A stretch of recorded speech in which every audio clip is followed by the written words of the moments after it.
तो इस वीडियो में हम आगे पढ़ेंगे प्रूफ स्ट्रेस के बारे में। प्रूफ स्ट्रेस कुछ नहीं है, जस्ट जैसे मैंने आपको पहले बताया था, जब पॉइंट सी आया था ना, सी आया था, मैंने कहा था यहाँ पे आने के बाद प्लास्टिक स्टेज स्टार्ट हो जाती है। ठीक है, वो स्टेज है जब प्लास्टिक स्टेज पे मटेरियल आ जाएगा। मतलब अगर मैं यहाँ तक अगर मैंने मटेरियल खींच दिया और यहाँ से छोड़ा तो वापस एग्जैक्ट ओरिजिनल पोजीशन में नहीं आएगा, कुछ ना कुछ परमानेंट इनोगेशन उसमें आ जाएगी। तो वो फोर्स कहता है proof stress is the necessary stress to cause the permanent extension. मुझे अगर परमानेंट एक्सटेंशन चाहिए तो कितना फोर्स लगाना पड़ेगा, कितनी स्ट्रेस देनी पड़ेगी मुझे, तो वो स्ट्रेस क्या कहलाएगी, मेरी प्रूफ स्ट्रेस कहलाएगी। जैसे यहाँ पे आप डायग्राम देख सकते हो, पहले इनिशियली पॉइंट यहाँ तक गया, बी तक आया, जब मैं यहाँ से छोड़ूंगा तो जब आया तो ऐसे आएगा, ये 0.2% की स्ट्रेन आ गई है इसमें, परमानेंट स्ट्रेन आ गई है इसमें। ठीक है, तो ये जो इतनी स्ट्रेस, वो स्ट्रेस क्या कहलाएगी, मेरी प्रूफ स्ट्रेस कहलाएगी। परमानेंट एक्सटेंशन आ जाए equal to a definite percentage gauge में। ठीक है, बात आया था पक्का 1-2 नंबर में, आपने ध्यान रखना अच्छे से। नेक्स्ट टॉपिक है हमारा मैक्सिमम और अल्टीमेट टेंसाइल स्ट्रेस। अब ये सारी बातें वही चलेंगी जो मैं पहले आ चुका हूँ यहाँ पे आपके पास।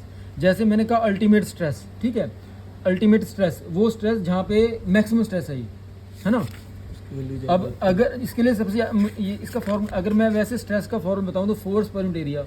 अगर मुझे यील्ड पॉइंट स्ट्रेस चाहिए थी तो यील्ड पॉइंट तक का फोर्स पर यूनिट एरिया।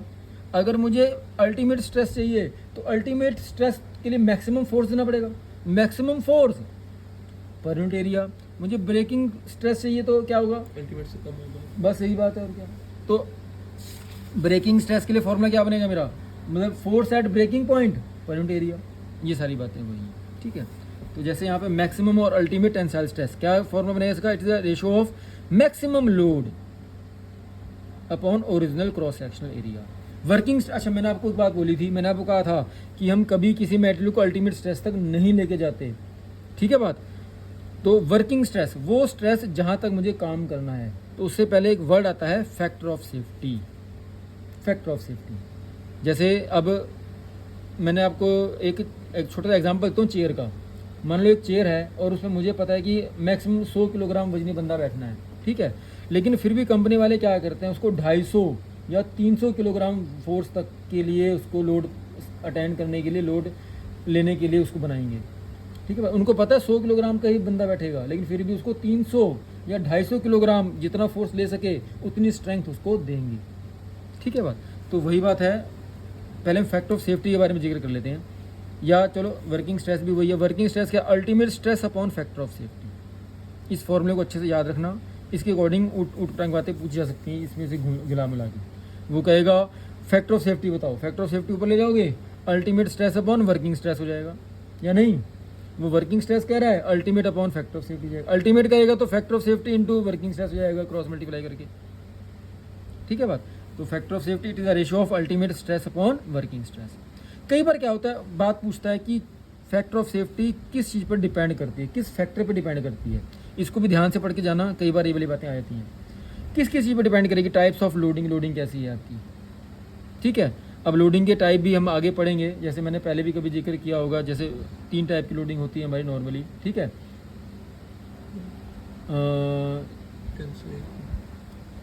नहीं वो सडनली अप्लाइड लोड है, ग्रेजुअली अप्लाइड लोड है, इम्पैक्ट लोड है, वो टाइप लोडिंग। ठीक है, frequency of variation of load, load की वेरिएशन की फ्रीक्वेंसी क्या है, वो जल्दी जल्दी वेरी कर रहा है, वो धीरे धीरे वेरी कर रहा है, बहुत ज़्यादा हो के बहुत कम हो रहा है, कभी बहुत ज़्यादा लग रहा है, कभी बहुत कम लग रहा है, ऐसा कुछ तो नहीं है।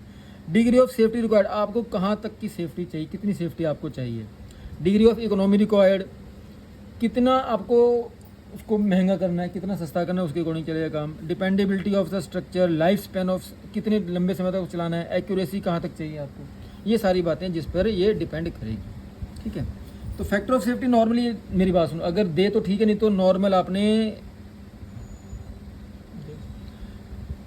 नॉर्मल 5 से 8 के रॉट आयरन के लिए डेड लोड या लाइव लोड है ना, नॉर्मल डेड लोड लिखते हैं यार, 3 लेनी है, 3 नॉर्मल आपको गिवन होगी, नहीं दे तो आप 3 ले लेना यार, क्योंकि नॉर्मल लाइव लोड तो चलता है ना, क्योंकि हमारे स्ट्रक्चर ये अलग चीज़ है, शॉकिंग के लिए अलग है, डेड के लिए लगभग रॉट आयरन माइल्स के लिए 3 ही है, कास्ट आयरन कॉपर के लिए, कास्ट आयरन 4 होगी, कॉपर टिम्बर के लिए 5 है। ठीक है, वैसे न्यूमेरिकल में आपको नॉर्मल देगा आपको ये, अगर ना दे तो आपने 3 ले लेनी है, एज्यूम कर लेना है, ठीक। नेक्स्ट है हमारा ब्रेकिंग स्ट्रेस। जैसे मैंने बताया आपको breaking stress, load at breaking point upon original cross sectional area. Yield stress, load at yield point upon original cross sectional area. Next topic है हमारा percentage elongation, increase in length, percentage increase in length. इसके लिए formula थोड़ा ध्यान रखना, LF final length minus original length upon original length into 100।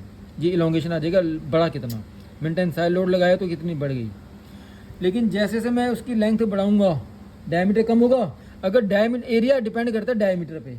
Area का formula आपको पता है, पाई r स्क्वायर होता है ना, पाई/4 d स्क्वायर होता है, पता है ना, एरिया फॉर पाई/4 d स्क्वायर होता है। तो d अगर बढ़ेगा तो a बढ़ेगा, अगर d कम होगा तो a कम होगा। टेंसाइल लोड लगाया मैंने, लेंथ बढ़ गई तो डायमीटर कम होगा, डायमीटर कम होगा तो एरिया कम होगा। इसलिए यहाँ लिखा हुआ है परसेंटेज रिडक्शन इन एरिया।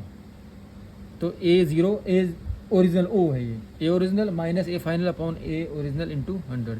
यहाँ से परसेंटेज रिडक्शन इन एरिया है, ठीक है। नेक्स्ट है हमारा मैकेनिकल प्रॉपर्टीज ऑफ मटेरियल, उसको हम अगली वीडियो में स्टडी करेंगे।